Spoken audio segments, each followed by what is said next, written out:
లోకేష్ గారిలాగా మీరు కూడా చెడిపోయి ఆడు ఎర్ర బుక్ అంటాడు, నువ్వు రప్ప రప్ప అంటావు. ప్రజల దగ్గరికి వెళ్ళేది అధికారం కోరుకునేది రప్ప రప్ప కోసమా? అరే చీకట్లా కన్ను కొడితే అయిపోవాలరా, నోరు తెరిచి రప్ప రప్ప ఎన్నిసార్లు అంటావు? సిగ్గు శరం ఉండాలి మనకి, ఎన్నిసార్లు అంటారు? అది ఇక అదే పని. చీకట్లో చేయాల్సిన పనులు కూడా పట్టపగలు అసహ్యంగా ఏంటిది?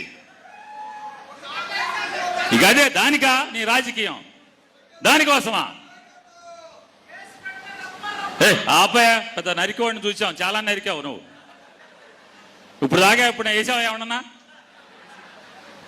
ఇవన్నీ నేను చెప్పేది ఏంటంటే అల్టిమేట్గా అంతిమంగా ఏ రాజకీయ నాయకుడైనా రాజకీయ పార్టీ అయినా రావాల్సింది ప్రజల మన్ననలు పొందాల్సింది, ప్రజలకి గొప్ప ఎత్తున మేలు చేసి ఈ రాష్ట్రానికి పెద్ద ఎత్తున సేవ చేసి తద్వారా వాళ్ళ మన్ననలను గెలవాలి తప్పితే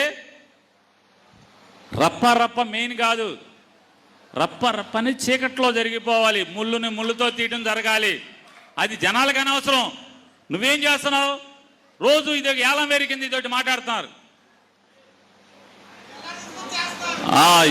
అట్టా కాదు, ఎన్ని చేస్తే నిజంగానే మన గవర్నమెంట్ వచ్చాక వేసేయండి రండి. ఎవడు వేసేది?